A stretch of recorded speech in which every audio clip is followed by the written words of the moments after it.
Hello, everybody watching Nerds all over the internet. It is Thursday night, December 1st, and you are tuning into an exciting live edition of Wrestle Rewind. Yeah!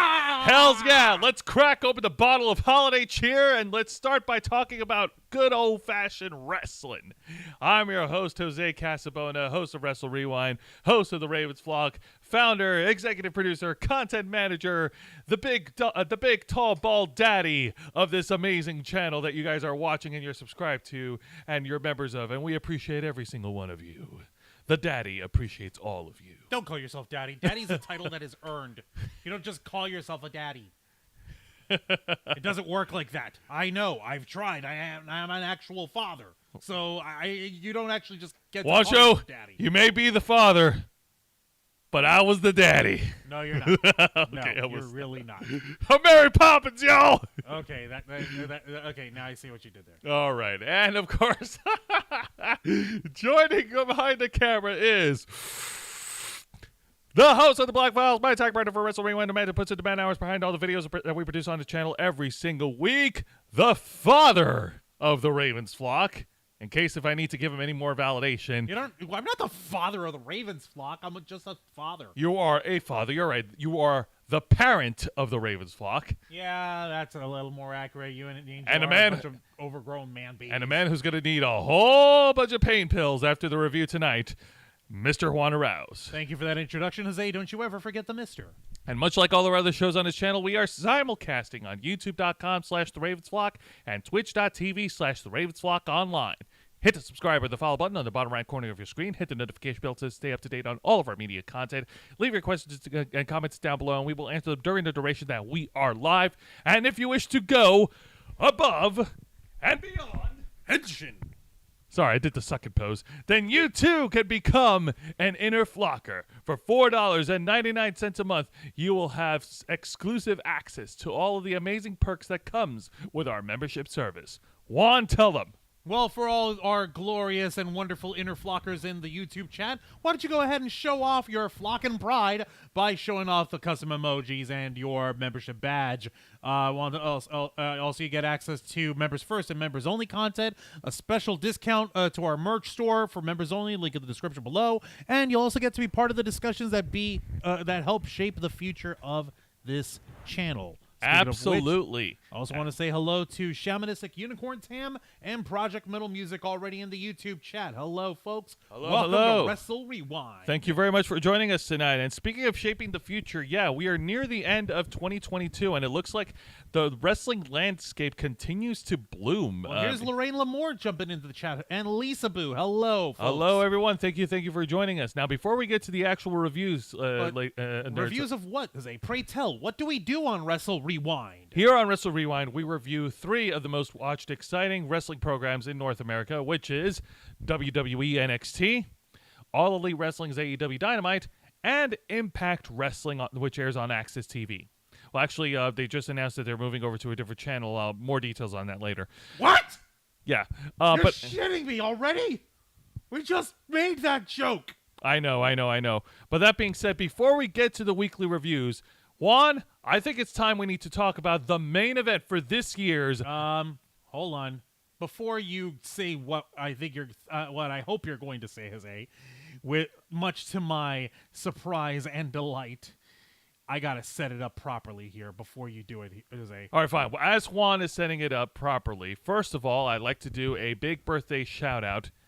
Because it's my program and I can do what I want, to the queen of the Ravens Flock, Damus Cosplay. Damus, I hope you are doing absolutely well. Happy birthday. May the next 365 days in this year it be filled with amazing surprises and incredible journeys and lots of fun.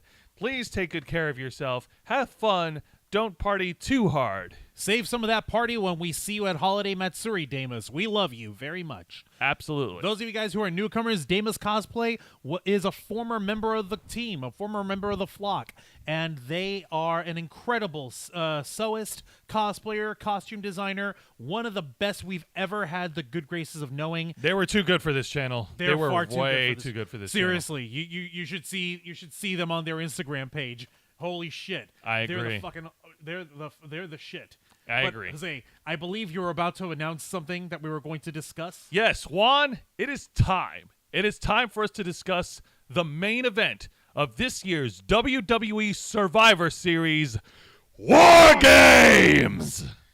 Yeah, That's what I was talking about. That's what I'm talking about there. Oh my goodness, Survivor Series is in the books. Let's go ahead and talk about the main event, which is Let me the just move that over here, and which is a War Games match. yeah. Go figure, a War Games match at Survivor Series. Yes, Yeah, yes, Damus, indeed. If it's okay with you, I'm going to go ahead and put Damus's Instagram. That's their #1 social media link on the YouTube chat here. You for could our go fine ahead and folks. do that. Be careful with the microphone. I thought I heard you knock it down or something. No, I tapped the camera. That's all. Yeah. No, that's perfectly fine. what the I heck? will be more than happy. You are more than happy to do that. Give me just Stream a second. health is kind of bad. What the hell? Uh-oh. Sorry, guys. If folks, if we have any sort of lagging, I apologize. That's probably my B, namely because I'm a bit of a B some days. It's okay, Juan. Your B is everybody's B. Yeah, by the time we're done, this is going to be everybody's B. Actually, Juan, I just sent you something on Messenger to share publicly as we talk about the main event. So, yeah, no, Survivor Series is in the books. There was only 5 matches, but you know what? It was a really, really damn good pay-per-view. We saw it from beginning to end. And, Juan, I know you enjoyed the main event. Indeed, I did. It is an unparalleled, unbelievable War Games match between two factions, one of which is the Bloodline, the team of Sami Zayn, Solo Sikoa, the undisputed WWE Tag Team Champions, the Usos, and the undisputed WWE Universal Champion, Roman Reigns, facing off against the Brawling Brutes, which is the team of Sheamus, Ridge Holland, and Butch, along with the Glasgow warrior himself, The Scottish warrior, Drew McIntyre, and the returning Kevin Owens. we don't have to keep calling him returning. He already returned. The turn was Reed already. All right, so Enough with the listen to me. returning. He All right. already turned. All right, enough of that. No. All right, Juan. Marlon Brando. Come on, Juan. Turn a cheek on this one, okay? Marlon Brando. All right, now, Juan, I sent you the rules to the War Games match. I would like for you to please share it. I send it to you on Messenger. Okay, so there's an actual little handy dandy graphic. Look at Sami Zayn's face over here while I'm pulling this up real quick. Sami Zayn over on off of Roman's shoulder. He looks like he's the only one who's genuinely horrified that he's behind a set of cages amongst all of them. Roman in front, Sheamus in the front. They're confident. They're ready to rock. Everyone else is ready to rock and roll. And poor freaking Sami Zayn is the only one who's like, God help me. Help me. What did I do? What did I do wrong? I'm not feeling very oozy. This is not Lucy at all. What have I done? Oh, jeez, Rick. All geez, right. Roman. So, yeah, no, it's time. It's a Survivor Series War Games match. It's 2 wrestling rings connected together, surrounded by a huge, wide steel cage. An open roof cage. An open roof cage. And the rules goes as follows. Juan, tell them the rules. 2 teams will be contained in separate cages with 1 member of each team starting the match. After 5 minutes, a member from the advantaged team will be released into the match. After a 3-minute period, alternating members from each team will enter the match until all competitors are inside the cage. Once all competitors have entered, War Games officially begins. The only way to win the match is by pinfall or submission.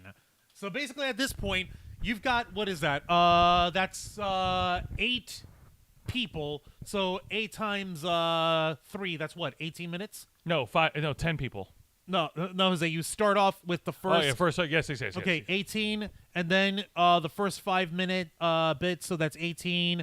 23 minutes in is when the actual game, the actual match begins. Yes. And the first team to score a pinfall or a submission, just fucking wins. That's it. Yes. Other than that, yeah, go nuts. Go nuts on each other. They don't Hells yeah. And this was definitely that. A little bit of a I don't want to go through spot for spot, but like, yes, it started off with Jey Uso taking on Butch as the first guys in. And when the buzzer rang, like after, later on, when the buzzer rang after Butch's partner Ridge Holland was in the ring, when it was time for a member of the Bloodline to go in there to help out Jey Uso, it was originally going to be Jimmy to go in there, but then Roman Reigns, the tribal chief, with his body language, basically told Jimmy Uso to hold off and sent Sami Zayn instead. And there is a heated story between Sami Zayn and Jey Uso not getting along in the Bloodline. Basically, Jey Uso has always been doubting Sami Zayn. He's always been suspicious of him and not liking him and not trusting him and calling him a fake ass Oos. No, he's fake. He's a phony. He doesn't belong with us. He's never belonged. He's never gonna be. I'm gonna mess him up. I'm gonna fuck you up. I'm gonna fuck you up. Ah!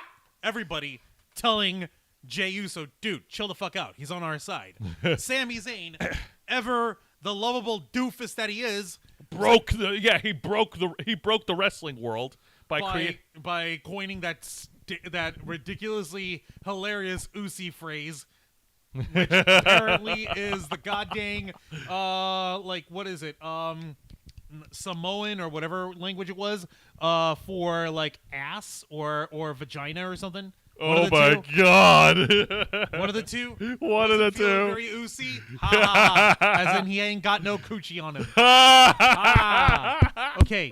Anyway, calamities ensue. These guys threw in tables, ladders, chairs. Oh my! How many tables was it? Jimmy or Jay? It was Jimmy Uso. Jimmy Uso. Yeah. How many freaking tables did Jimmy Uso? I think he brought in like 3 tables. 3 whole goddamn motherfucking tables. Yeah. Holy crap. We certainly saw some great spots during this match. We saw a one-on-one face-off between Solo Sikoa and Kevin Owens. That was fun. We saw like a simultaneous, like as baby faces, the good guys were beating up on the Bloodline. They did like a simultaneous like clubbing on the chest, the beats of the Bodrum.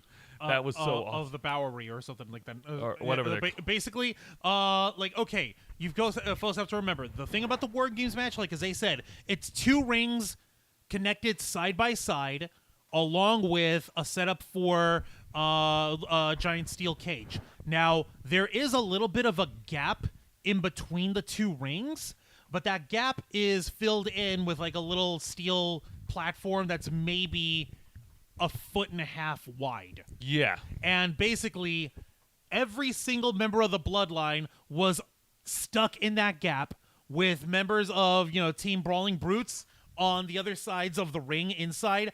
They basically have them held back against the ropes, held down with one arm, and then with their free arm, pounding them in the chest and clubbing them. How many clubs did they get? I think 14, 15, something like that? 25, I think. Oh my God, it was 25 times 5 freaking dudes.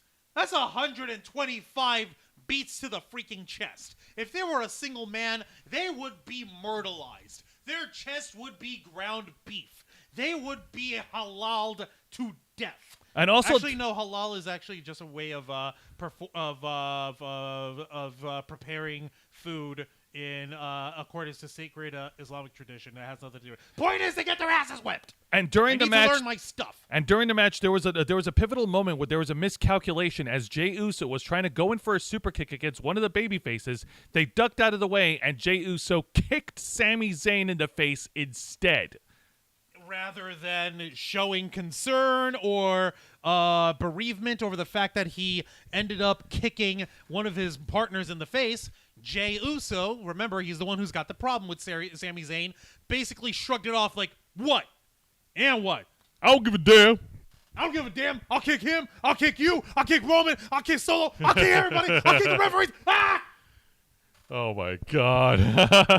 Jey Uso, he's got brain problems. But the real story is the finish of the match as Roman Reigns squares up against Kevin Owens. You're gonna love this, guys. Roman Reigns goes and tries to finish the match. He tries to plant Kevin Owens with a spear, and then Kevin Owens catches him, and then hits him tries to hit him with a stunner.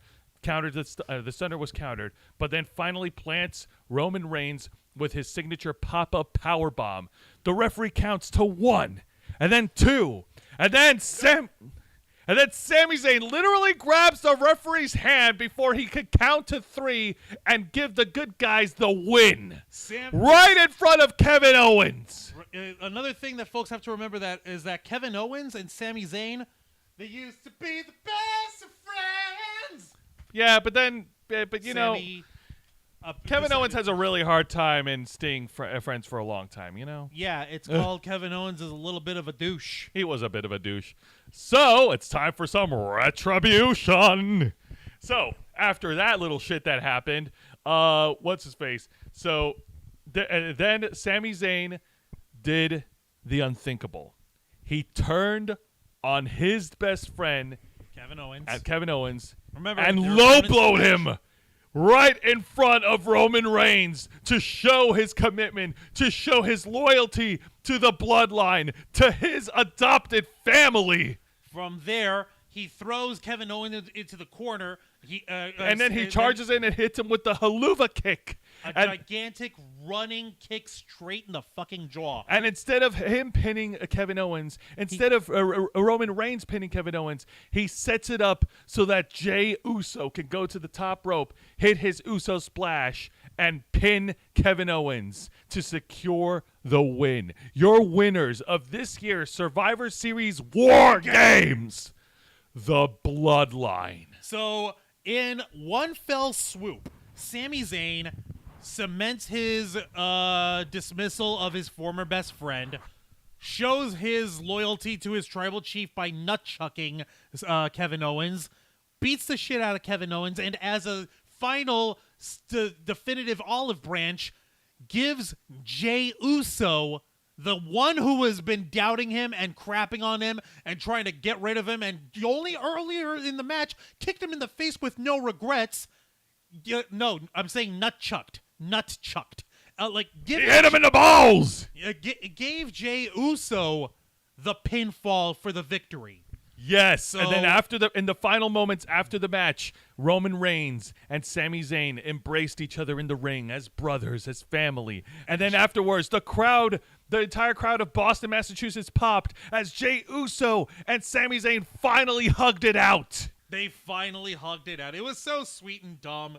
Because, like, oh, yeah, finally, the doofus is accepted with the cool kids table. But another part of the storytelling was the facial changes and expressions in Sami Zayn going through everything that just happened. Yes, you're right. That is what sold it. The whole thing of Sami Zayn, like, he's conflicted the whole time anytime he goes anywhere near Kevin Owens, but he'll fight for the while and, keep himself, but he basically tried to avoid Kevin Owens throughout the match up until that point, didn't he? Yes, he did. He didn't want to be caught in that position.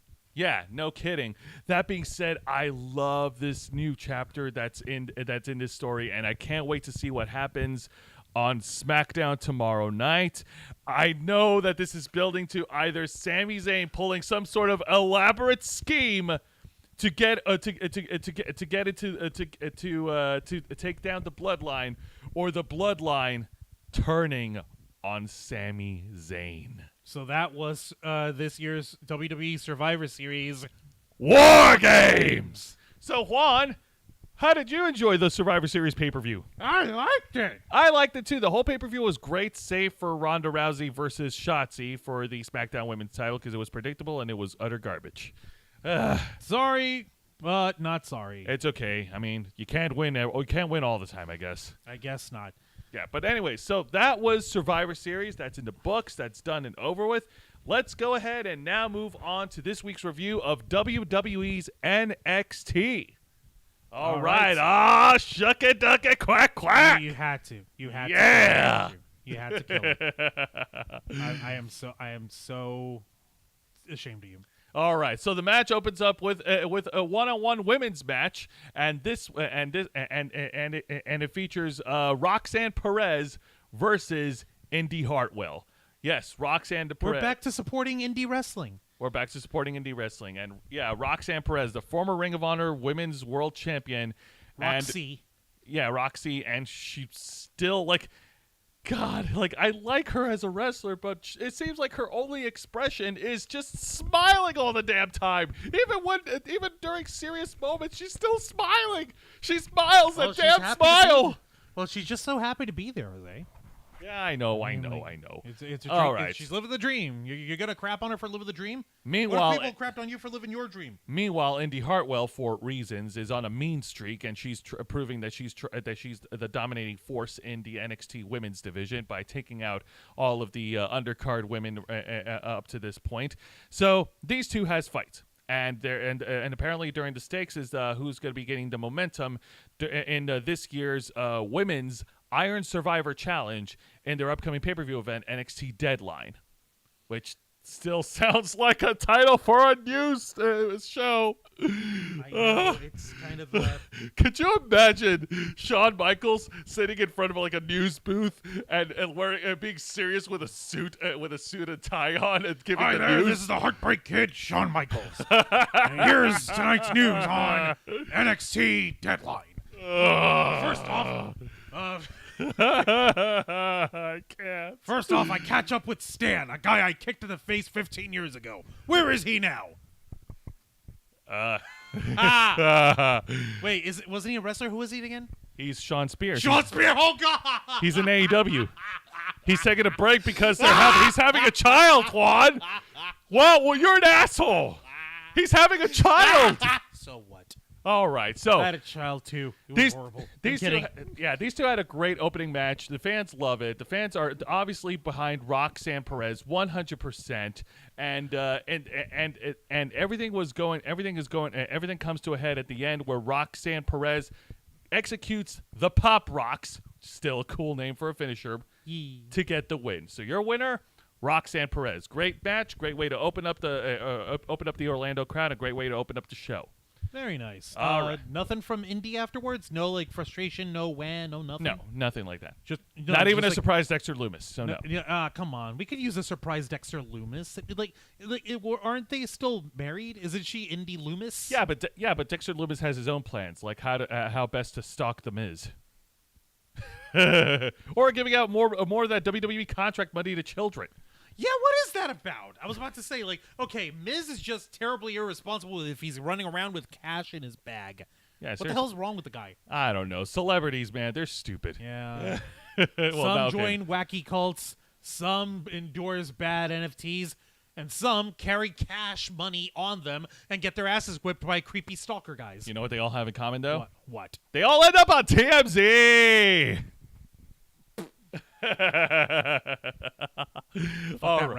All right. Let's go ahead and get to the exciting match of the night, which is the in-ring debut of the resurging character of Dijak, former T-Bar of Retribution, former Dominic Dijakovic. Yeah, Dominic Dijakovic, but now he's going by the name Dijak. And you know what?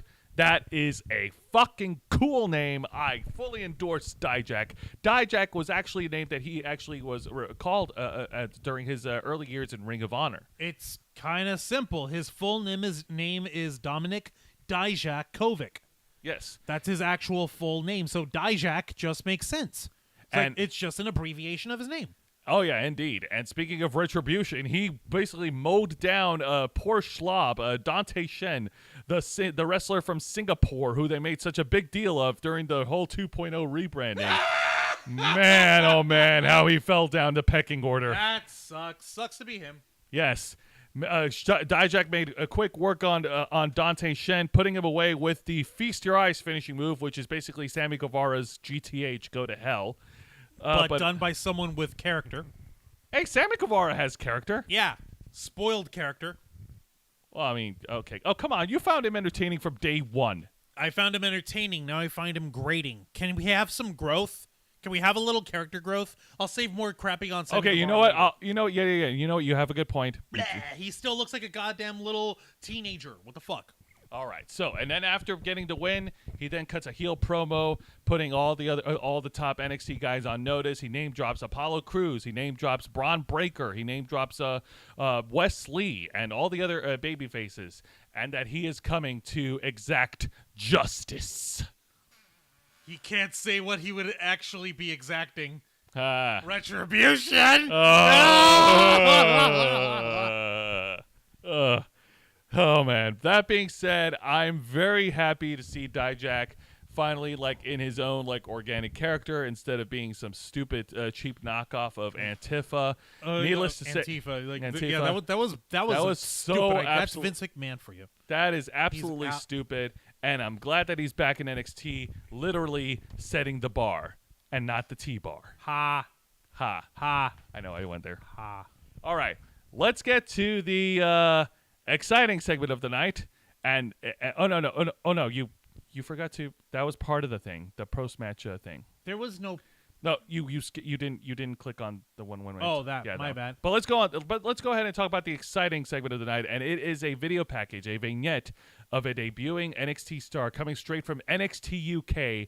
Her NXT UK name was Eva Valkyrie, and now she's rebranded. I think K-Star might take umbrage to it as Lyra Valkyria. No, Lyra Valkyria. Okay.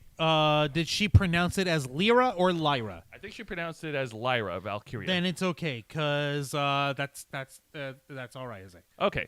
She's straight from Ireland, and I actually been following Valkyria's career matches in NXT UK. She's a young prodigy. She's been on an undefeated streak in NXT UK until she lost challenging for the NXT UK Women's Championship match against Miko Satomura.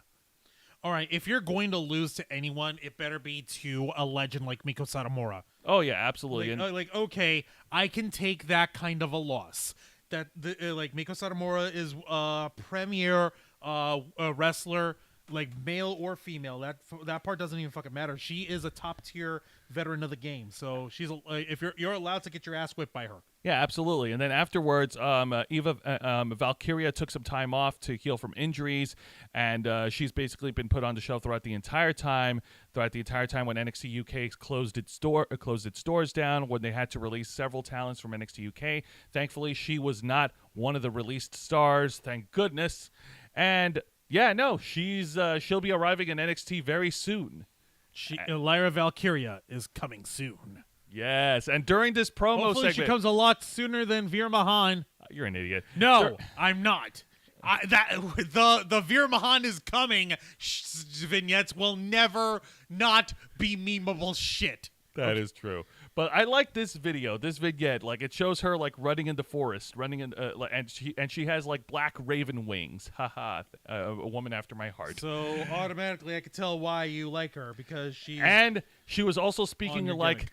I'm trying to understand. Nikki Walker in the chat. Hello, Nikki Walker. Hang on a minute, Juan. Yeah, no, hi, Nikki Walker. She was speaking like during this vignette. There was an audio dialogue where she was speaking in like some sort of like native like Irish like language. She was speaking Celtic. She was speaking Celtic. Thank you. Yeah, it was so awesome. I recommend you look up the video sometime, Juan. It's actually really cool, and I think K-Storm would like it too. I believe you're right. All right. And I was trying to say hello to Nikki Walker. Welcome to Wrestle Rewind. I'm sorry. I was just trying to get my mind like across like what the language she was speaking of. Like, you know, my brain freezes whenever I get into thought. No, I get you, Joe. And I apologize. I'm not trying to neglect the audience. I'm not a mean daddy. You're not a daddy. I'm barely a daddy. All right?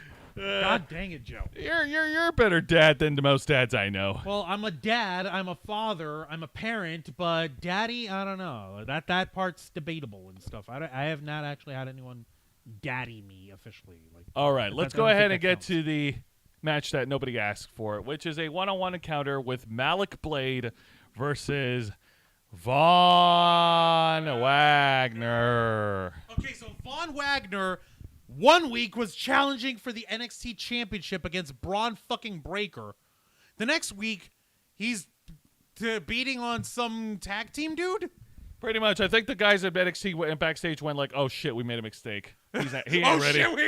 He ain't ready.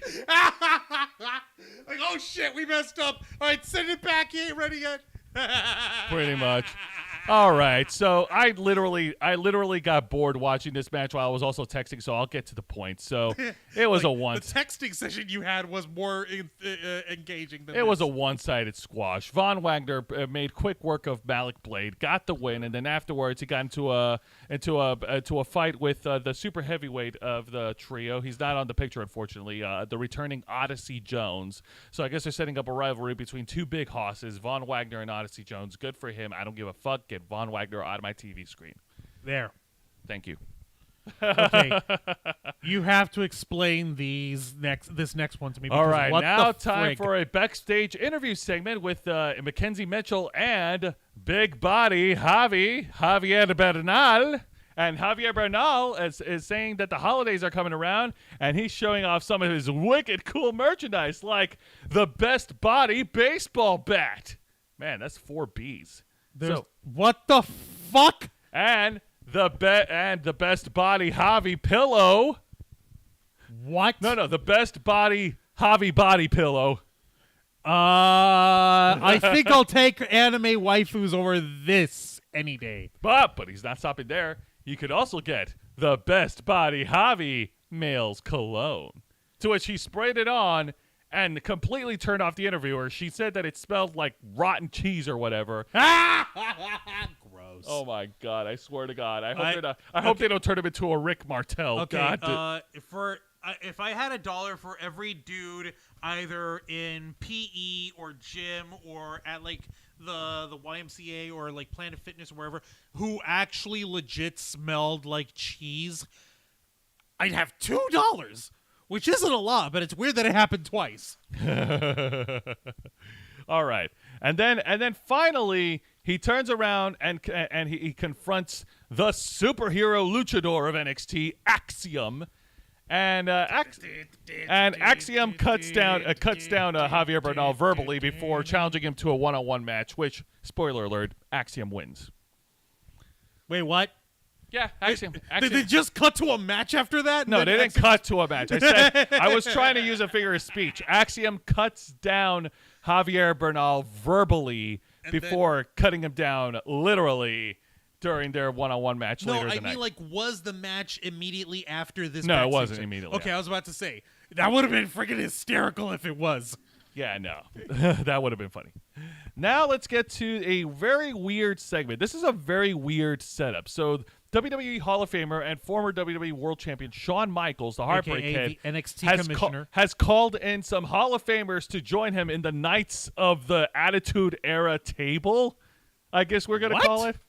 Well, all right. Let me run down the names of the guys. Go from in left the to table. right. From left to right, we have WWE multi-time WWE Hall of Famer Sean Waltman, aka Six, aka the 1-2-3 Kid, aka X-Pac, aka China's boy toy. Then we have a multi-time World Tag Team Champion and another Hall of Famer, Road Dogg Jesse James.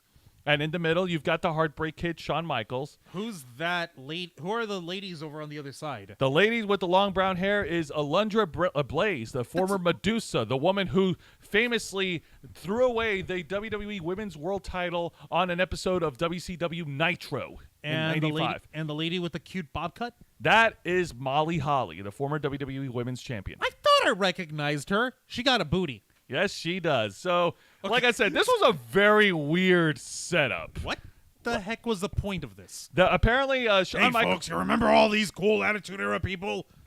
Oh, God. All right, no, but seriously. All right, so the focus of this segment is that they're all discussing which participants should be entered into the male and females Iron Survivor challenges for NXT Deadline. And they brought up several names. They brought up Carmelo Hayes, Grayson Waller, Roxanne Perez, Cora Jade, several others names that they threw into the table for Shawn Michaels' consideration. But it just seems like they're just shooting the breeze, just drinking coffee, talking about this stuff, just shooting the breeze. I mean, they have a little serious, but like I said, this was just a very weird setup. Man, it's just weird. Yeah, I got no clue. Like, seriously, Sean, you need help from other guys to do your decisions? Come on, you're the boss. Well, yeah, he's supposed to be the commissioner of NXT, but at the same time, he's like, okay, I'm literally just came up with this weird Iron Survivor match that's part Survivor Series, part Iron Man match, part match, part tables match, part I spent all my brain juices on that. I didn't actually pick any participants, pal. He tries to call Triple H. Triple H's phone goes directly to voicemail. Damn it! The one time I actually needed a Hunter. Didn't you need Hunter for like a lot of shit, like carrying your bags? Oh, shut up, Road Dogg. All right, but that being said, okay, weird setup, but the message is across. They were discussing the participants who will be in the NXT deadline for the Iron Survivor challenges, and yeah, okay. Was it a bad segment? Did they all come it wasn't off a bad phony, segment. or It was a good segment. Like I said, it was just a very weird setup. It was just weird. Okay. Yeah, no, I'm sorry. Alundra And it's also Blaze, kind of funny that Shawn Michaels can make the decisions all by himself, so he needs help. I'm looking at this freeze frame that you have, and Alundra Blaze, she looks like she's just thinking to herself, like, I'm doing this for a check. I'm doing this for a check. I'm doing this for a check. What am I doing with these idiots? I'm doing this for a check. Okay, Molly's not an idiot, but I'm doing this for a check. What the hell? She's like, I cannot believe that I signed up for this. How did I let Shawn Michaels convince me to come to do his work for him? Because WWE is good again now with Triple H in charge. Well, it's doing better. It's doing better. All right, so let's go ahead and get to the main event of the evening, which is a tag team match, player. Holla, holla. A 6-woman tag team match. The team of the Toxic Attraction, Gigi Dolan, JC Jane, and the NXT Women's Champion, Mandy Rose, taking on the NXT Women's Tag Team Champions, Katana Chance and Kaden Carter, and Nikita Lyons. Oh, yeah. Oh, yes, which Juan has already talked enough about how awesome Nikita Lyons is. Yeah, she's a proper martial arts champion. She's also a singer. She's also worked in WoW Women of Wrestling for a while, if I remember my homework correctly. That is correct. And she got a booty. Also, fun fact about Mandy Rose, she competed in the 2016 Tough Enough WWE's Tough Enough, and she was runner-up. That's right. Holy cow. Her and Sonya Deville were runner-up, and they both started their careers in NXT, and the rest, as they say, is history. Yeah, and now we know, and they formed. It wasn't the Riot Squad. No, it wasn't. They formed Absolution with Paige. Yeah. But then, yeah, well, now Saraya. Saraya. That being said, this match was scheduled to go on in the middle of the show. But as Nikita Lyons was making her entrance, she was attacked from behind by Zoe Stark, who targeted her right leg to neutralize her martial arts skills in the ring.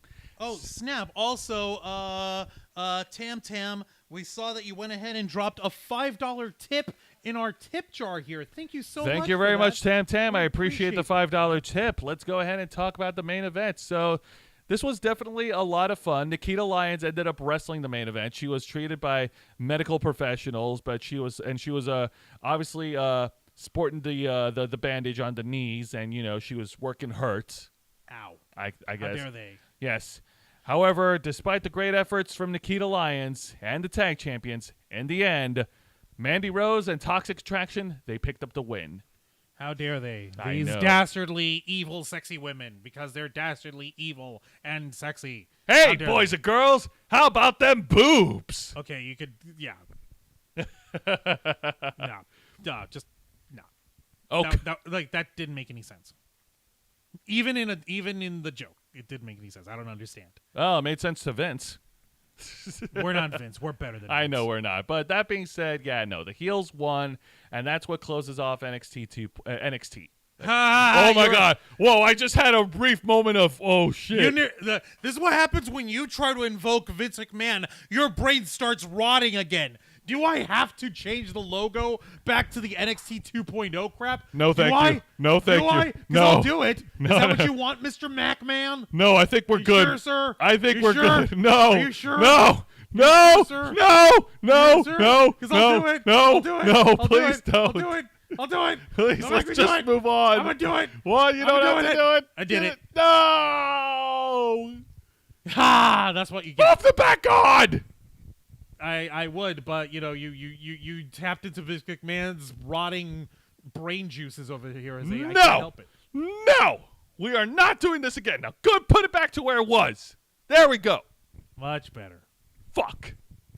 All right, fuck this. Let's get into this week's edition of AEW Dynamite. Like the fuse hit the boom dynamite. All right, so here we go. The show opens up with Jon Moxley, the AEW World Champion, walking down to the ring and cutting a very good babyface promo, and he basically made his claim. He staked his claim that that there's no one in the locker room that works as hard as him, wrestles as hard as him, bleeds like him, and sweats like him. That basically the crux of the promo is that none of the men in the locker room can hold the torch to Jon Moxley in the ring. But then his promo was interrupted. I wish I had the screenshot, but I don't. By a returning Hangman Adam Page, the cowboy wrestler, who was sidelined due to a concussion a month and a half ago. Okay, first off, bragging that nobody bleeds as much as you, that's not a badge of honor. That's called hemophilia. You got a blood disorder there, Mox. You gotta go see a doctor. Yeah, seriously, Ric Flair bleeds a lot, and it doesn't bleed as much as you do. Yeah, but also Ric Flair's got helicopter dick problems, but that nobody stops him from that. That being said, so as Hangman Adam Page, a furious Hangman Adam Page approaches Jon Moxley. What the fuck has he got to be furious about? Because he has unfinished business with Jon Moxley. Because Moxley's the business. I'm not mocking you. I'm mocking Hangman. I know. Jon Moxley then got on the mic saying like, "Hey man, you sure you want to do this? You sure you want to like? Do you remember?" And then before he says, "Do you even remember last time?" knocking on the whole fact that he got a concussion from it, because sometimes when you get concussions, you don't remember shit.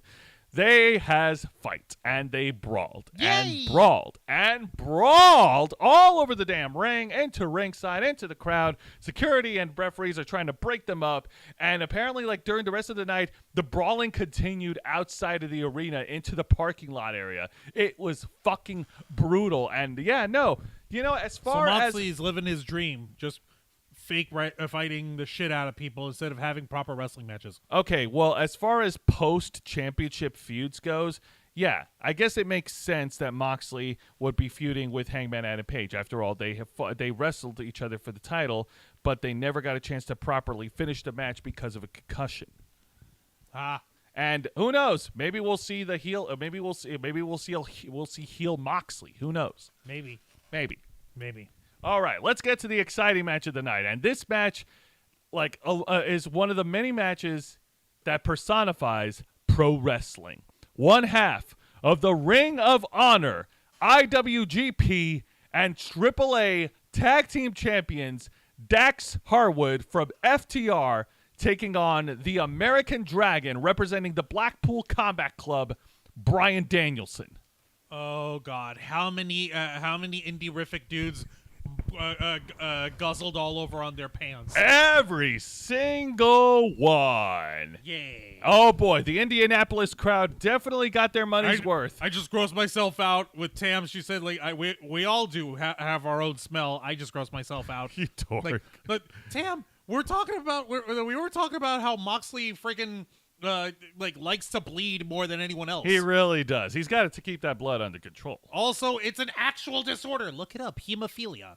That being said, this is about as technical as you could get. The Indianapolis crowd definitely enjoyed every second of it, with Dax Harwood pulling out Suplex City once again.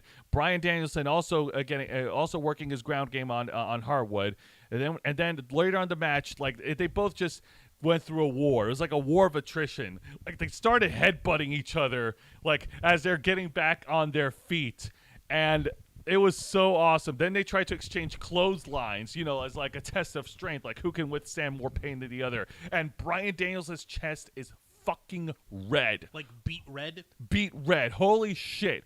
Cool. That is crazy. Damn. And then during the match, after a few roll-up attempts, one after another, Dax Harwood tries to lock in the sharpshooter, only for Bryan Danielson to break up the hold. And then, after a series of more roll-ups and roll-ups, Bryan Danielson finally locks in the label lock, forcing Dax Harwood to tap out. Your winner, the American Dragon, Bryan Danielson. Yes. Yes. Yes. Yes. Yes. Yes. Okay, that's all we're doing. This was such an excellent match, and can we please get more TV time for FTR? They've just been doing nothing, and it's not their fault. No, it's the fucking EVP's fault because they're jealous little bitches. Absolutely, and as far as Bryan Danielson goes, this is a definitely much-needed win for him. Honestly, if we want to set up another opponent to take on MJF for the AEW World title, I would say it would be the American Dragon. Juan, what do you think? I would definitely say yes. I want to see more Dragon work. I actually want to see proper pro wrestling. Yeah, I want AEW to have proper professional wrestling. Not freaking Kenny Oblivious and the Young Fucks and their amazing friends trampolining about for 2.5 hours. Oh, trust me, we're going to get to that in a bit, Oh, unfortunately. No. All right, but before we get to that, let's get to the best segment of the night, another in-ring segment with the AEW World Champion, MJF, who finally shows up and addresses everything that's happened at Full Gear. Oh, boy. Oh, boy. First of all, of course, he takes a shot at As the... Luther, President Obama's former anger translator, once famously said, "Hold on to your lily white butts." Yeah, definitely. So, first of all, of course, MJF being the super heel that he is, he trashes the Indianapolis crowd because why not? And then he disrespects the AEW World Title, saying that the version that he's been wearing, it's good, but it also symbolizes, but it's also garbage because of the many wrestlers that were championed before him, that none of them can hold a torch to MJF. So he took the actual AEW World Championship belt and threw it out of the ring and then unveiled the new AEW World Championship belt. Or as he called it, the Triple B, the Big Burberry belt. As in, this belt has his Burberry plaid tartan on it. Go ahead and blow up the picture so that people can get a better look at the pattern. Look at this thing. It's actually cherry. I hate that I actually like this design. I know, it looks nice. It really does. It does. Also, haha, BBB. You know what else is BBB? The Better Business Bureau. Is MJF subliminally asking That's government a hell of a... to is MJF subliminally asking the government to investigate Tony Khan? Maybe. That's a hell of an endorsement from MJF. Right. And then after he unveils the new championship, belt, he then gets in the ring and starts running down Bryan Danielson, and he runs down Eddie Kingston with the fans chanting for Eddie. And MJF basically rains on their parade, saying yeah, you can chant his name all he wants. He will never be world champion in AEW. Ouch. Ouch. And he continues on, and everything that he's doing is all part of his ongoing storyline, the bidding war of 2024, where MJF is literally trying to hold himself, bid himself for either AEW to keep him around for more money or to try and leverage to get WWE to sign him in 2024 when his contract is up. I know, what the hell? Yeah, I know. It's crazy. It feels very similar. I think we talked about this. It feels similar to when Brian Pillman tried to leverage himself as a star for both companies, for WWF and WCW, to get him during the mid-'90s during the Monday Night Wars. The only difference between them was that Brian Pillman, he himself was doing that legitimately in backstage, whereas MJF is making this part of his spiel. Yeah, definitely, and it also helps. And it also helps in his case that he is the reigning world champion. And then he turns his attention over to William Regal. He reveals an email that was sent to him from William Regal about what to do during the match. Don't use the dynamite ring. Use the brass. Do not grab the dynamite ring. I want you to grab the brass ring. Ha ha ha ha! ha. Wrestling terminology. Ha. And then he was and then MJF for a brief moment was baby facing because the fans were cheering for Regal, and he was like, "Yeah, cheer for Regal, cheer for William Regal." Until the one rule about trusting making a deal with the devil: don't. Bum, bum, bum, bum. MJF decks William Regal in the back of his head with his brass knuckles, and then reciting off the email that the rejection email that William Regal sent to him, turned it around and made his own spin and threw his words right back at Regal's. Well, I don't want to say face because he's face down, but God dang it. yeah, I know. It was so damn good. I loved every bit of this segment. Juan, I know you saw the clip of it because damn, that was some harsh words from it. It was MJF. harsh. It's like, and when you're finally good enough to be part of MJF's world, then send me your stuff. Oh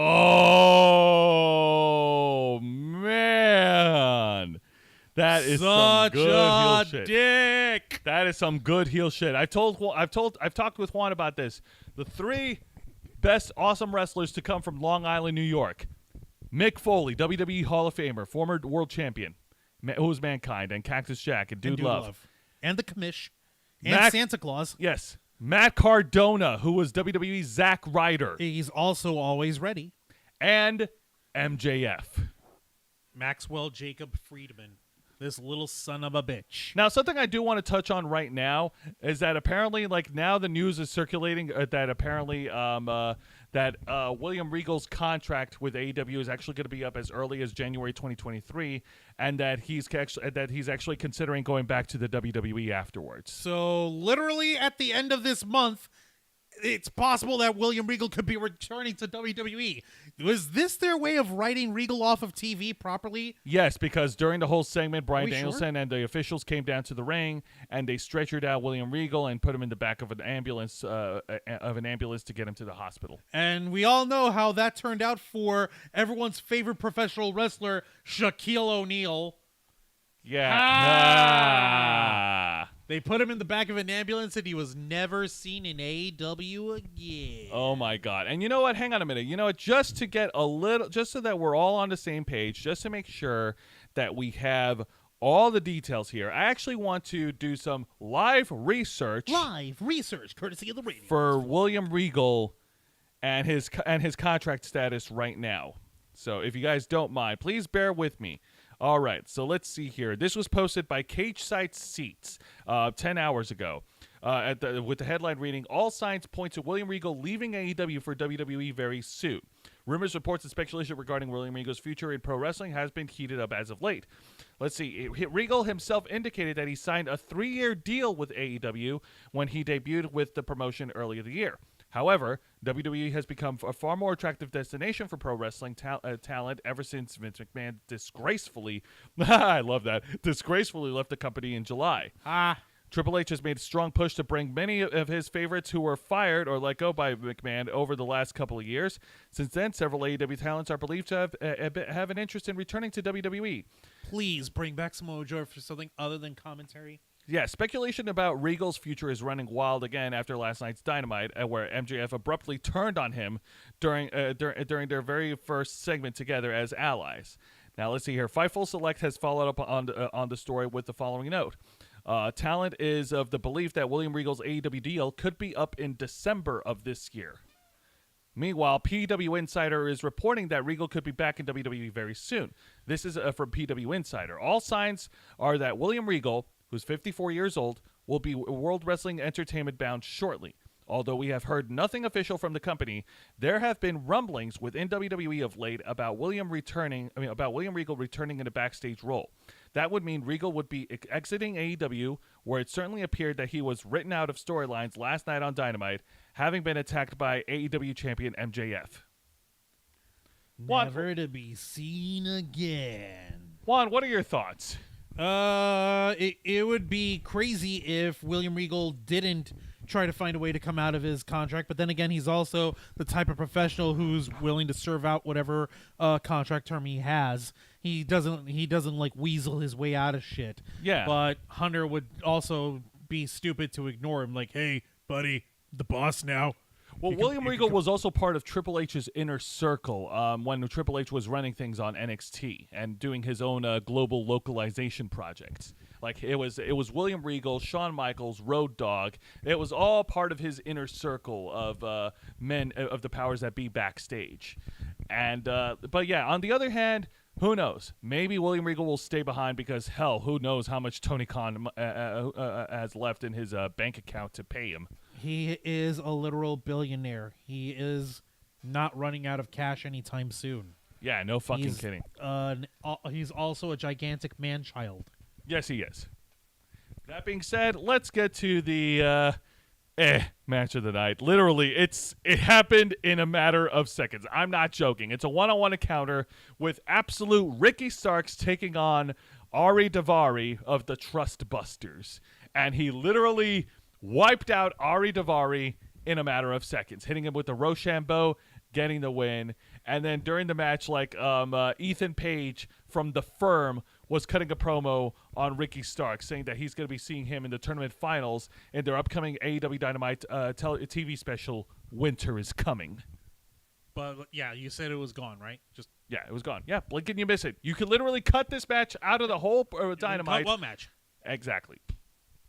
No, match. There is no matches. The match is gone. But now let's get to, and I really, really, really feel bad saying this, the bad segment of the night. And I hate saying it because I actually do like this woman. Go ahead, Wancho, show it. It is Jade Cargill's AEW TBS Championship celebration, which was very bad. Except for her choice of attire, according to Jose. Okay, yeah, let's get that out of the way. One bright spot, I wish I had a full body picture of it. One bright spot was the outfit she wore to the celebration. And I mean, damn, look at all them Benjamins. Look at all that money on her.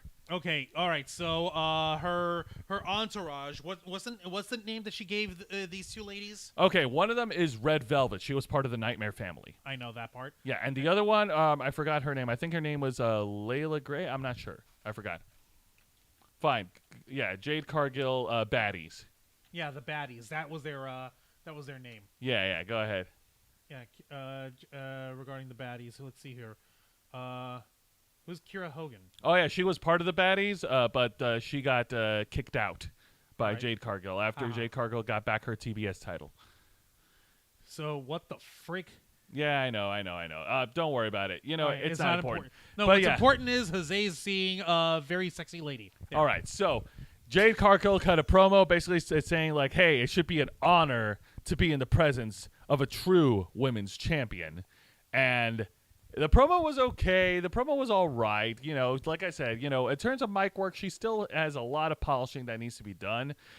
She didn't say anything bad, but then things took a turn for the worse because, like, previously, apparently, they showed, like, video footage last week where she was where Jade Cargill was having a verbal trash talking match with hip hop rapper Bow Wow, Lil Bow Wow. He's not so little anymore. Don't call him little. Fine, Bow Wow. And then Bow Wow this week showed up on the Titantron, and I don't know what the fuck is going on. Are they teasing an intergender match where Jade Cargill takes on Bow Wow?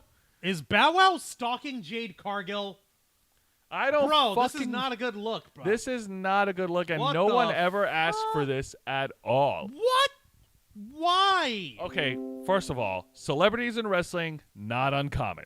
We've seen wrestlers clash with celebrities. Well, Bret Hart clashed with Will Sasso. Cody Rhodes clashed with Shaquille O'Neal. Freaking, what do you call it?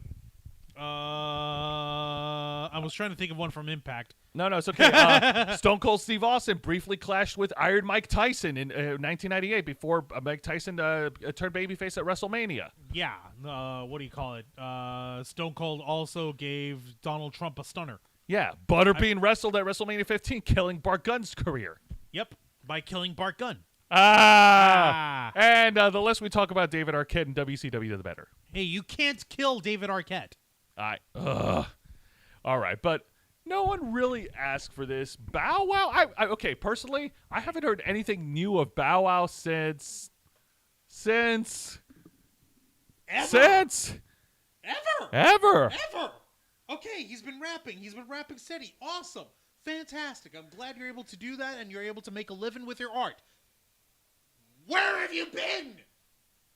Yeah, no, seriously. Up until last night, I didn't know anything about Bow Wow. Yeah. Tam is over here like, it's been a hot minute. Yeah, no kidding. Although, like you said, nobody asked for this angle at all. But I can tell you one person who is asking for it. Tony Khan.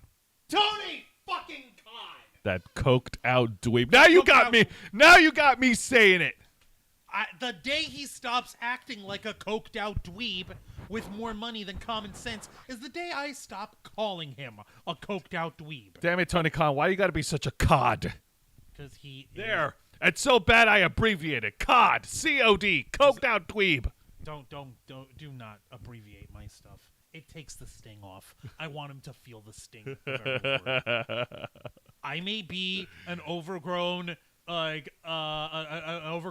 immature adult, but Tony Khan is a literal man-child.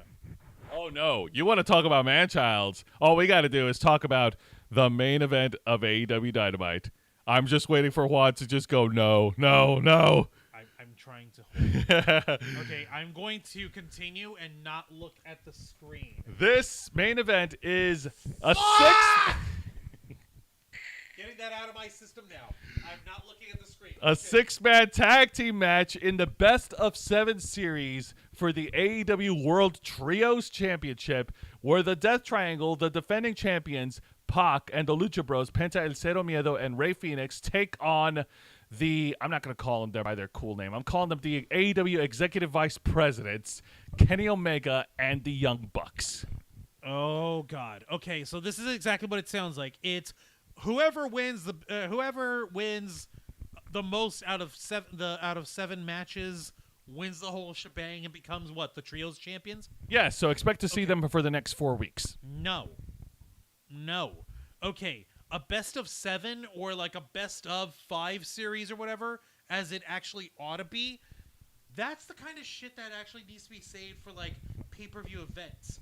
But these fuckers over at AEW don't have nearly enough pay-per-views to make it worth a damn.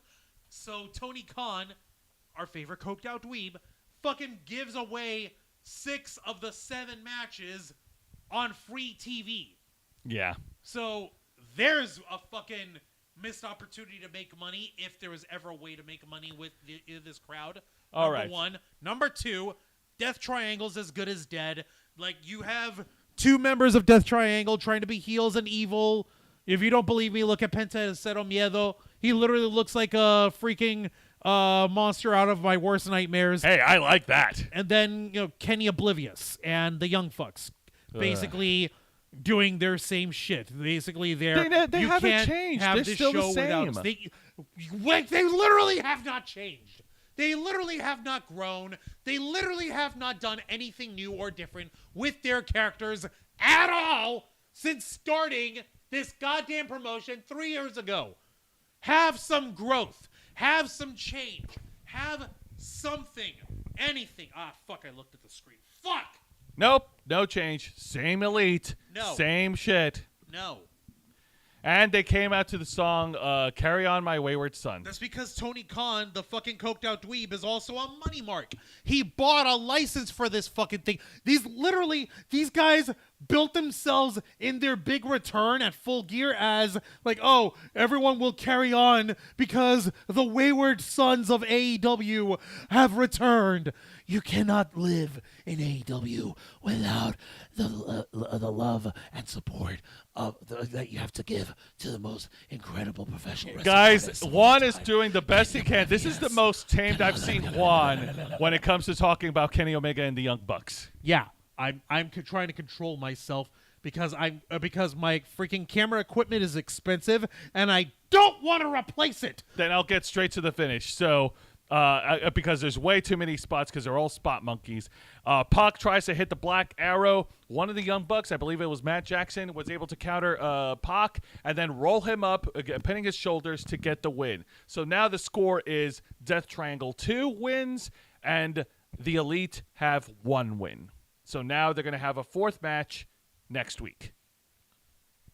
No, I refuse. No, just no. Hey, wait a minute! You cut us off, man. Yeah, I cut us off. I ain't sorry. I'm not endorsing the Elite. Fine. Thank you. The fuck, man? It's my show. Nobody cuts me off. I cut you off. I cut me off. I cut us all off. I hate being cut off. Nobody likes being cut off. But that being said, this is so, once again, Tony Khan really showing his who he's siding with in this whole controversy from Brawl Out. I'm not even worried about the CM Punk situation right now. It's Tony Khan Who has fallen for a trio of champagne fart sniffers. Champagne flute fart sniffers. There's no nice way to say, like, sniffing your own farts out of champagne flutes. Pretty much. That's what it is. There's no better name for these idiots. There really isn't. Fuck them. Yeah, no. Fuck the Young Bucks. Fuck Kenny Omega. Hey, Well, actually- be careful. Kenny might take that as an invitation. Well, actually, no. Can we really say that about Kenny Omega? Because apparently the reports were like showing that like Kenny Omega tried to save the dog. No, okay, I don't care anymore. He could be Mother Teresa, but he still went in there and with the fuck. Yeah, he did. The fact is, he did. went in there. Yeah, no, Yeah, that's true. Oh man, I really, really, really didn't get into the main event because it was such like the whole thing like just cast a whole shadow, and I'm sorry, like I really think that the Elite should have been reprehended a little bit more. They should have been stripped of their titles as executive vice president. They should have been stripped of their authority. They really don't deserve to call themselves executive vice presidents after what happened. Like that was not good. It was Oh my god! I did not realize it. I was over here trying to see if I could find just to drive home the point of how bad AEW's doing thanks to the Elite. I was looking up an article over here on WrestlingNews.co, and the headline reads, AEW Dynamite from 11/30/22, key demo rating suffers a noticeable drop, total viewership holds steady. Let's see, the ratings are in for Wednesday's Dynamite. The show drew 870,000 viewers, down from the 880,000 viewers the show drew last week. In the coveted 18 to 49 demographic, the show did a .26 rating, which is down from the .32 rating last week. This is the lowest key demo rating since March 31st of 2021. Dude, that is not good. I know. Man. And I'm not over here hoping for people to fail. I don't hope for people to fail, but at the same time, these fucking dopes, these coked out dweebs, bring this shit down on themselves. I don't want AEW to fail because I think that there are guys in AEW that's worth carrying, that can actually carry the company, that's worth cheering for. John Moxley, Bryan Danielson, Claudio Castagnoli, and the acclaimed, Right? and FTR, Yes, for fuck's sake. and yes, Samoa Joe too. You realize that half of the guys you named over here are primarily Ring of Honor people. Fair enough. So the best things about AEW is Ring of Honor people. What Ha! about Freshly Squeezed Orange Cassidy?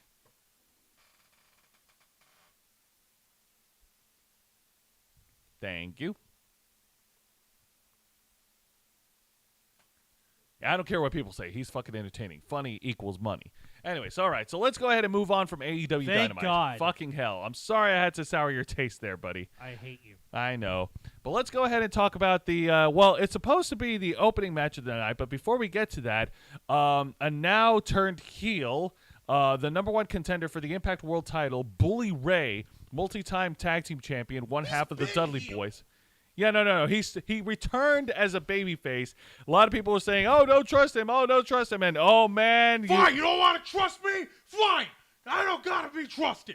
Eat a dick and die, everybody. So here's what happened. The pretty much heel what he did, turn. right? The heel turn happened at the end of their pay-per-view event, Impact Overdrive, where Josh Alexander retained the Impact World title against Frankie Kazarian. Bully Ray then went down to the ring and is challenged Josh Alexander using his Call Your Shot Gauntlet contract to challenge him for the Impact World title at their upcoming pay-per-view event, Hard to Kill. And then afterwards, Bully Ray turned heel, attacked Josh Alexander, and attacked his wife. Josh Alexander's wife? Yes. Why? Because she was there. Because he's an asshole. And Bully Ray, he then got on the mic and he basically said, did you guys forget who I was? Like, Bully Ray basically ran down about why he shouldn't be trusted because during the during the mid I 2010s. was just kidding. I was kidding with that shit. He actually did it legit. Yes, he did. You were there. You heard some of it. I did heard. Yeah, some of it. he ran down about how he basically outsmarted Hulk Hogan and how he drove Hulk Hogan out of the company, how he beat Sting for the Impact World title, and how he married Brooke Hogan and then dumped her. That was stupid. Yeah, That was very yeah. Let's go ahead and rehash the Aces and Eights storyline. Yeah, because that was a real banger. That All I can think about whenever he mentions Hulk Hogan is that one moment of Hulk Hogan walking away from Impact with Dixie Carter, the at-time owner of TNA Impact, grabbing onto his leg, begging and pleading him not to leave. Wow. Yeah. Wow. I gotta find that. That is gotta be some cringy visual right there. Oh God.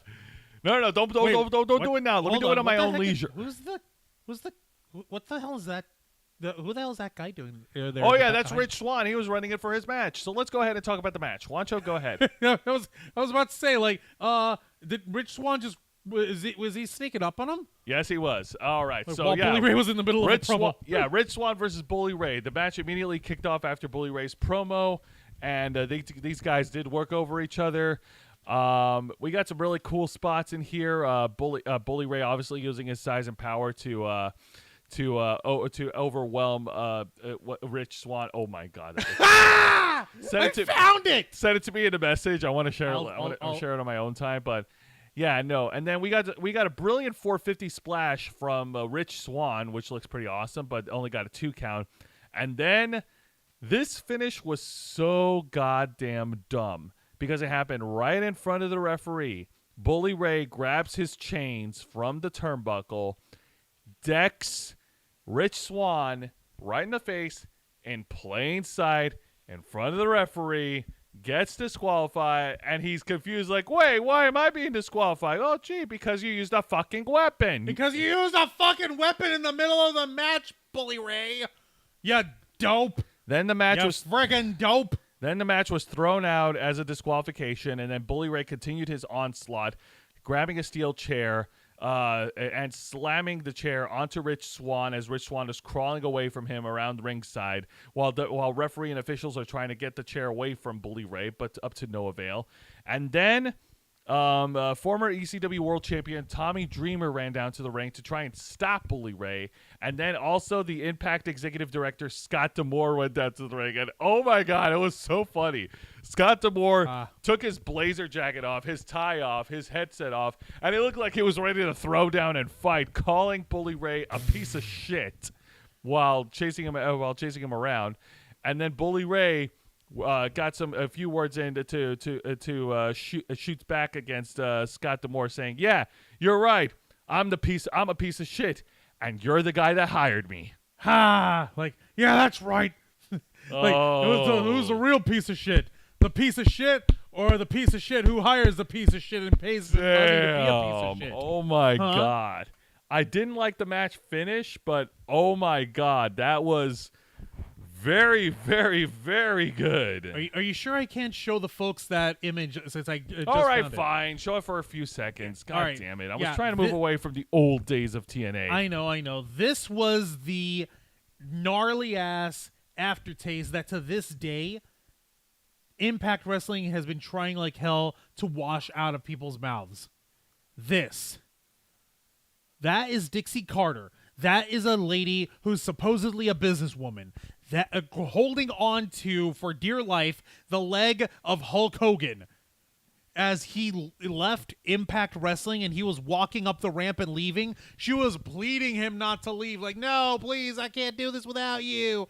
And then as he fucking shakes her off his leg. Sorry, I'm not putting over Dixie Carter, brother. No, that doesn't work for me, brother. No, she tries to stand up. She's like, fine, you can leave. I never wanted you anyway. I'm like, then why the hell did you grope his leg, you crazy hoe? I know, right? Right? Damn, woman.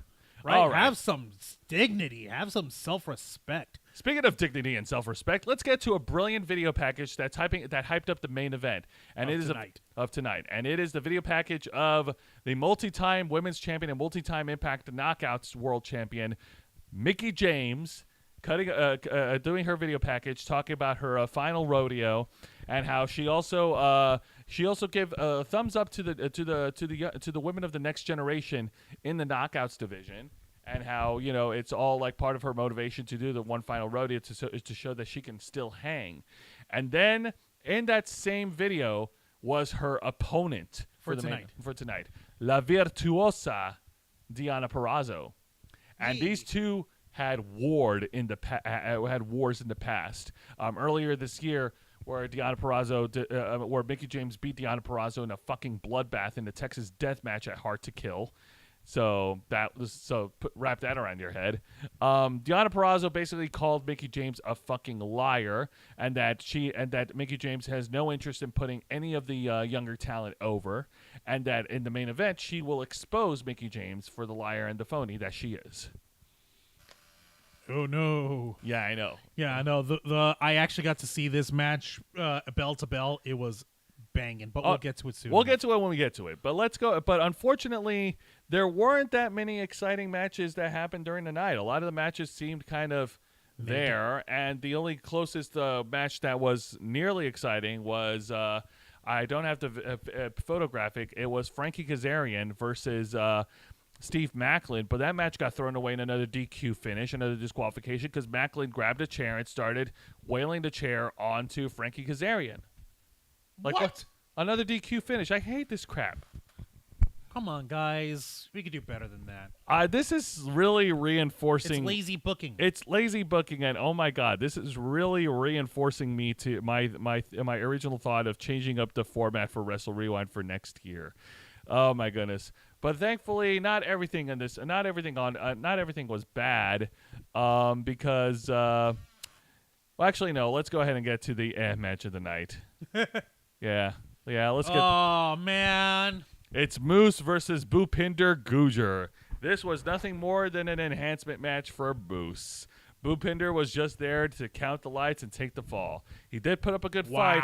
He tried to hit the gargoyle spear, only for Moose to counter and hit him with his own spear to get the win. Your winner, Moose. That was it? Well, then after the match, he then cut a promo, and then he was interrupted by the current Impact, and there's no graphic. So we're just going to take our word for it. Okay. The current Impact Digital Media Champion, say his name and he shall appear. I believe in Joe Hendry. We should have had some fucking graphic for that, just because if you're going to go into putting the effort into singing his stupid, goofy 90s sitcom theme song, you're getting a graphic for it. Don't be lazy, man. All right. So after he came down to the ring and cut a promo, like, it's so weird about like why he showed up, and like Moose asked like, "What the hell are you doing here?" To which he's like, "You called my name," and to which Moose was like, "No, I didn't," and he's like, "No, you did. You said there. You said there is no guy out there." Like, I don't know. It was just so fucking dumb. But then they get into a big pull apart where it was so dumb. Like, they get into a bit of a fight between Moose and Joe Hendry, so I don't know. I'm moving on. God damn it. Yeah. All right. Then we get to the bad segment of the night. So following the tag team loss at Impact Overdrive, Tasha Steelz and Savannah Evans failed to capture the Impact Knockouts tag team titles from the Death Dolls, being Taya Valkyrie and Jessica. And this promo segment was... Death Dolls? They're not part of DK? Well, they're sort of a subsidiary of DK. Okay, just like how the Usos are part of the Bloodline, but together they are the Usos. Exactly, kind of like how Evolution was a subsidiary to the Authority in 2014. How dare they? Yeah, thank you, Tam. Like, thank you with the eye roll shit kind of thing. Like, all right.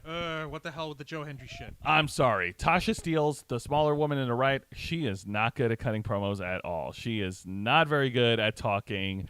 This segment did not do her any help, and she apparently, and then she blamed Savannah Evans for their shortcomings. To which Savannah took umbrage to that, because Savannah did pin Jessica a couple of weeks ago before the pay-per-view event. So Tasha Steelz has thrown down a challenge for Savannah Evans to wrestle a one-on-one match next week. I forgot who the opponent's name is, because God, this segment was so fucking awful. And Yeah, that's basically it. Like I said, Tasha Steelz, she's great in the ring, but man, she does not know how to talk. That is sad. That is very sad. Oh That is my sad. god. Like, Why is the quality of Impact Wrestling going down again? You guys were trending upward. Upward. It's supposed to go all the way up. But no, apparently not. They don't want to go all the way up. But there's two women that did win all the way up. One, let's talk about the main event. Yes, let's. Mickie James versus Deonna Purrazzo. If Mickie James loses, she must retire from The wrestling. last rodeo continues. Yes. So I think this match went by what? 4 commercial breaks now? Or 3? I think it was 4. It was pretty fucking brutal. Juan, do you want to give a couple of notes before I go on? Okay. For those of you who may or may not recall, like Mickie James is on her what she calls the last rodeo. Basically, if she loses any match between now and the next chance she gets at challenging for the Impact Knockouts World Championship, that's the women's title, she will retire on the spot. Every other woman in the locker room of Impact Wrestling has been gunning to be the one to put away Mickie James and end of the last rodeo. And every one of them has fallen. So much so that the latest victim was Chelsea Green, who was the tag partner of Deonna Purrazzo, as they were the Impact Knockouts Tag Champions called Vexed. And Mickie James apparently beat Chelsea Green so badly that Chelsea Green left the company. Yep. And she's just gone now. And there's news reports saying that Chelsea Green's on her way back to the WWE. Yay. Yay. Hopefully she gets an actual shot this time, because I was just thoroughly disappointed with how underutilized Chelsea Green was. But let's go ahead and get into the match. Oh my god, this match was so fucking good. These two women started off, like, before they went to the first commercial break of the match, they started off like by working their ground game, getting one pin over the other, doing arm drags and all that stuff until they were even ground. And then when they got back from commercial break, Deonna Purrazzo, of course being the devilish heel that she is, was working over Mickie James. Mickie James did try to get a breath of fresh air, try to get her second win, and tries to there was one spot where she tries to go to the top turnbuckle and hit a top rope dive, only for Mickie James to knock her off, and Mickie James just collapsed right at ringside, falling hard. Ouch! I saw that. It sucked. Like, also, hi there, Gene Rick and Vicente Guerrero in the chat. Welcome to Wrestle Rewind. All right, thank you very And, much for joining us. Vicente in the chat saying, Mickie James and Deonna Purrazzo work so well together. A bad match for them is at least 4 stars out of a 5-star match kind of thing. I agree. Yeah, no. Both of these women are A-game A-listers.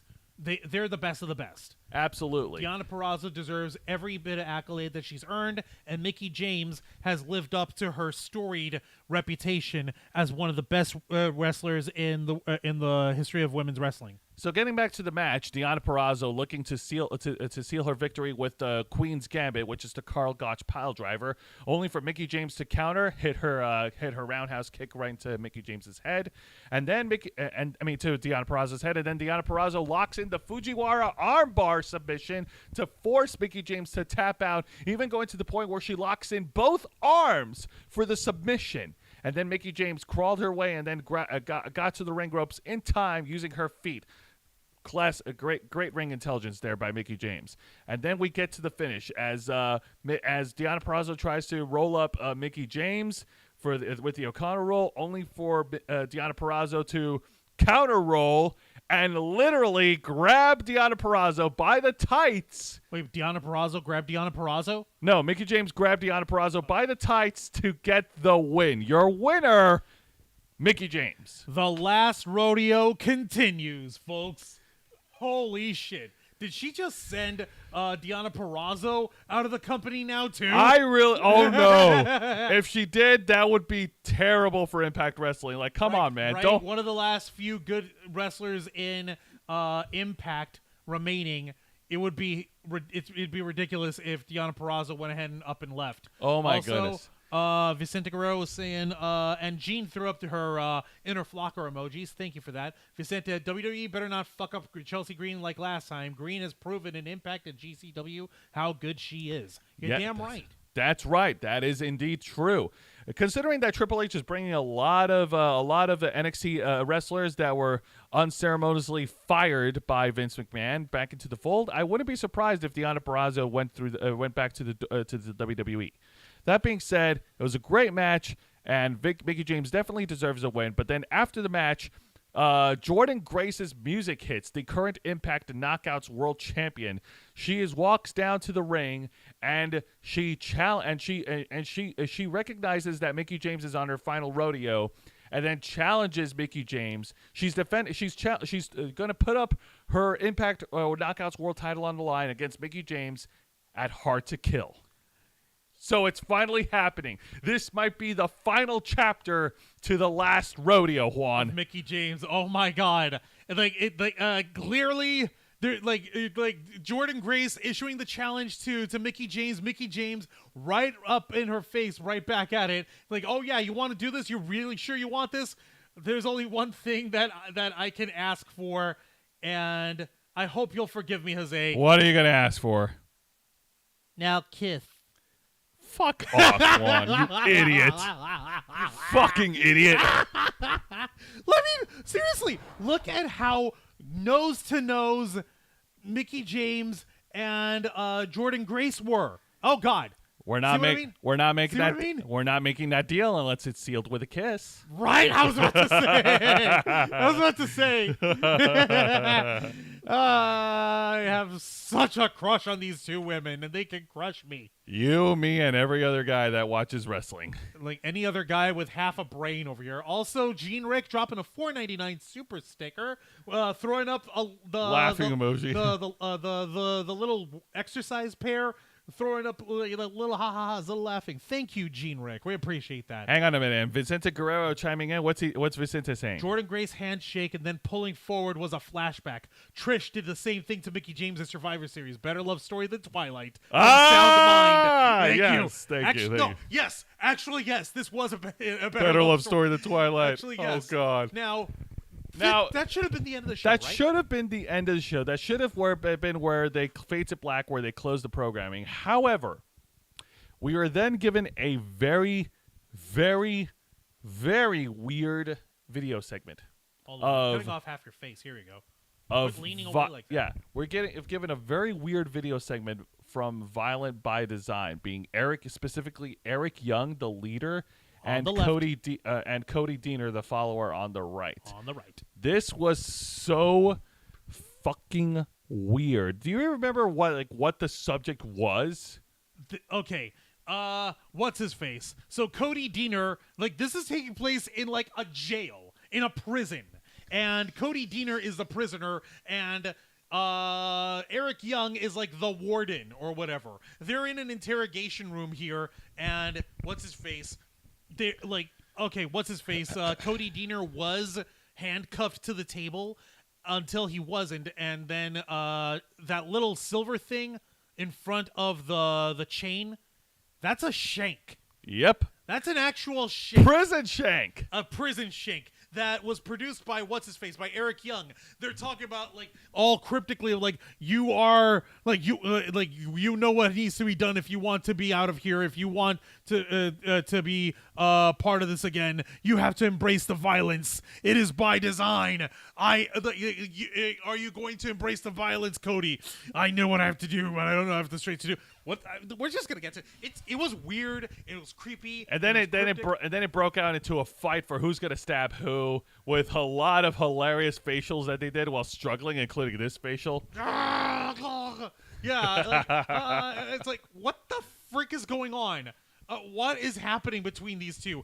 And yeah, Vicente Guerrero's actually got it right over here. The Violent by Design segment at the end seemed like either Eric Young or Cody Deaner are leaving Impact. I hope not, because hey, they're a good faction, and Eric in his early 40s, but he could still work. Yeah, I mean, why are we pushing Eric Young? But they were fighting over a prison shiv. Look at them. I know, right? They are struggling very hard to look like they're struggling very hard. And then everything comes to a head we have to purge the weakness. Yeah. It has been there since the beginning. Eric Young is pinned on the ground. He's busted open again, And Thank you, sound mind. Like, Vegeta used to be a prison. bitch. And then Diener has the shank in his hand, and he's so and for a brief moment, he's deciding on what to do with it. What is he gonna do? Is he gonna drop the shank and stab him, or is he gonna go full fucking violent and stab the shit out of Eric Young? Like, it's good. It's just it's already resolved that he's gonna stab Eric Young, apparently, right into his face. The question is, how many times? I know, ha. And then the whole segment ends where Diener sits back up. He's got blood on his face, and it looks like he's smiling a little. Smirking. And with the voiceover of Eric Young is like, I was the designer of violence, but you are the design. Ha. As in, there was a weakness in Violent by Design that cannot be tolerated, and that weakness was there all along. But it's basically him saying that, like, it's Eric Young saying that he is the weakness in Violent by Design, and that he's passing the mantle of Violent by Design to Eric Diener? To Cody Diener? Yeah, that's what's happening. Oh, man. I seriously. And also earlier, if you said Mickey would totally be down for that kiss, considering how she did the kiss spots with Chelsea Green and Mia Yim earlier. Yeah. But that being said, now they're both in the WWE. How about that? I know, right? And that's where the show goes off the air. So some brief thoughts, final thoughts on the show. So Impact Wrestling, I feel like a lot of the bloom is falling off the rose. Like, they're doing things good with Mickie James, and the storyline with Bully Ray and Josh Alexander is pretty awesome. But it looks like a lot of the other stuff that's happening on Impact, like with these wrestlers like now leaving, Chelsea Green gone, and now Eric Young might be written off, or either taking some time off or leaving the company altogether, and Deonna Purrazzo losing to Mickie James. What is this? What's happening to Impact? It's hemorrhaging talent. It is hemorrhaging talent, and it's also downgrading the TV product of Impact Wrestling. Speaking of which, didn't you say that that Impact Wrestling was moving to a new channel? Yes, actually. God, let me go ahead and look that's probably why writing's on the wall. People are abandoning ship as fast as they can. Yeah. That's probably what's happening. Yeah, give me a second here. Let's see here. Give me a second. I'm gonna live research courtesy of the live research here. My voice is gone. Hang on a minute. Yep. Oh boy, let's see here. Impact signs an international TV deal for 170 plus countries. Impact Wrestling is expanding its international reach. The company announced a deal with DAZN to air DAZN to air in more than 170 countries worldwide. That just means that it's expanding out. That doesn't mean that it's leaving Access TV, does it? I don't think so. Let's see. It appears that Impact Reviewing will remain the same for Access TV in the United States never and mind, Fight Network in don't Canada. Scare me like that. Okay. So it looks like that's actually good news. Yay, they have an international TV carrier. Okay, that's actually good news. That is actually very, very good news for Impact. So why are people leaving? Because they were for former wrestlers that worked under Triple H. That's a good reason. That's a good reason. Wait, Eric Young was there when he did Sanity. He was part of Sanity in NXT. I remember that now. Do you think they're gonna try to have him do that and come back and shit? Maybe we'll find out as the rest of the timeline progresses here. But yeah, AEW Dynamite. I like everything that they're doing with MJF, especially the shocking turn where he knocks out William Regal and turns his back on him. Like, wow, that's fucking heel shit right there. If it said in the chat, was saying, the prison fight was like a scene out of the movie Stoic, and it was so funny in the Bully Ray segment that Scott D'Amore was throwing chairs and calling Bully a piece of shit. ECW Canada. Oh God. Yeah. No. Yeah, no. Back to AEW. Brian Danielson and Dax Harwood put on a great wrestling match. That was so fucking awesome. A wrestling match on a show that alleges to produce professional wrestling. But we had Jade Cargill, who's picking a fight with Lil Bow Wow because he's stalking her. We have Kenny Oblivious and the Young Fucks trying to steal the main event spot because they're the elite. Oh my goodness, I don't want them on my TV screen anymore. Everything else was pretty decent. Samoa Joe getting a clean sweep win over AR Fox. What about the ladies of AEW? Oh yeah, there was a match where Willow Exactly. No, hang on. There was a match where Willow Nightingale actually beat Anna Jay, and and Willow Nightingale, she's actually a fan favorite right now. A lot of fans like her. And yeah. Ruby Soho came back from injury and attacked Ty Mello That's kind of big news. Why are you just sticking this over at the end? because MJF was the bigger news. Okay, I guess you got a point. Shit. Sorry, Juan. Priorities, man. Fucker. Now, getting to WWE NXT. All right, so everything that they're doing in NXT is pretty cool. It looks like it's all building up to Deadline, especially with the Knights of the Attitude Era table joining Shawn Michaels to decide the participants for the Iron Survivor challenges. The Iron Patriot. Sorry, when you anytime if you're stumbling to say the Iron Survivor match, I'm over here thinking Iron Patriot for some reason. Iron Patriot. I'm sorry, I don't No, know it's why. okay. It's okay. The women's matches were definitely great. Roxanne Perez taking on Indy Hartwell. Yay, Roxy. The main event attacked a 6-woman tag match with Toxic Attraction winning. That was also fun. And everything else was everything else on the show was all right. Javier Bernal versus Axiom was good. It wasn't the best, but and I'm also happy to see Dijak making his in-ring debut, and hopefully he'll have a better run in NXT than last time. Who knows? Who knows? All right. That sounds like it was a solid night for pro wrestling. Absolutely. All things considered, yeah. I don't have any new announcements as for right now. Just please tune into our main show at 7:30 p.m. Eastern, the Ravens Flock, where we This Saturday at 7:30 p.m. Eastern, where the Motley Crew of Nerds, myself, Juan Arouse, and Angel Mendes will be joining you and discussing the latest news that's circulating in the world of nerd and geek culture. There's always something new to talk about every single week, and we'll be here to discuss it with each and every one of you. I wish I could come up with an excuse to plug my birthday tomorrow, but there really isn't anything. Also, Vicente Guerrero was saying over here, hearing the Elite walk out to Carry On Wayward Son is strange. I like Kenny and the Bucks, but this almost ruins reruns of Supernatural for me. Ha. Ow. Ouch. Ow. Damn. Damn. I feel bad for any... yeah, you know what? I feel bad for anyone who's a fan of Supernatural, who's a fan of the brothers. Of the Winchesters. Of the Winchesters. Oh, goodness gracious.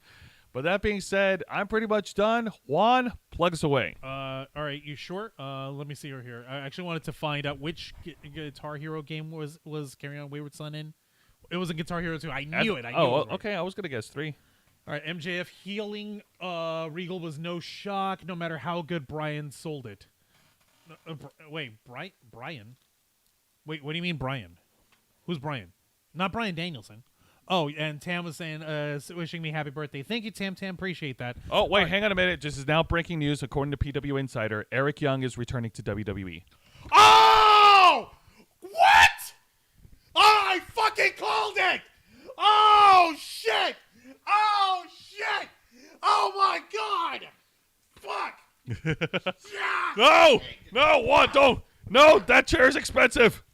I know it's expensive. I paid for it. God damn! I was gonna throw the chair that way in celebration. You know how if you throw a chair in the middle of a crowd, it starts a fight. If I throw a chair in jubilant glee, it's the beginning of a party. I guess I don't fucking know. The last time we had someone throw a chair around, it's Angel when he got mad at the ending of Naruto. I don't want to repeat. Wait, he did throw a chair? Yes. What? 2014. That's right. I remember. That was so stupid. Yeah, I remember now. All right. Now, Juan, plug us away. And no chair throwing. All right. Think of the children, damn it. All right, fine. No chair throwing. God, dang it. Taking the fun right out of it over here. See, even Vicente Guerrero over here is like, Eric better reunite with Nikki Cross in some way. Yeah, so they can actually build sanity up again. Oh, holy shit. Hang on a minute. Okay, yeah. All right. Thank you very much for watching this week's live stream edition of Wrestle Rewind, hosted by Jose Casabuna, as he reviews for you the best and the worst of 3 of the most exciting professional wrestling programs in North America today: WWE's NXT, All Elite Wrestling's AEW Dynamite, and Impact Wrestling. Join us for the review live every Thursday night at 10 p.m. Eastern Time, simulcasting on YouTube and Twitch. Hit the subscribe or the follow button. Ring the notification bell to stay up to date on all of the alerts from our channel. And hit the join button to become an inner flocker for only $4.99 a month. Until next time, continue to follow us on Facebook.com/TheRavensFlock, Twitter.com/RavensFlock13, Instagram.com/TheRavensFlockOnline, Twitch.tv/TheRavensFlockOnline, and of course, remember to hit the subscribe button and the notification bell right here on our flagship platform, YouTube.com/TheRavensFlock, humble home of the Black Files, Los Amigos Play, Wrestle Rewind, and the Ravens Flock. All right, folks, thank you very much for tuning in to another exciting live edition of Wrestle Rewind. I'm your host, Jose Casabona. That was Juan Arouse. And no, we do not endorse furniture destruction in this channel.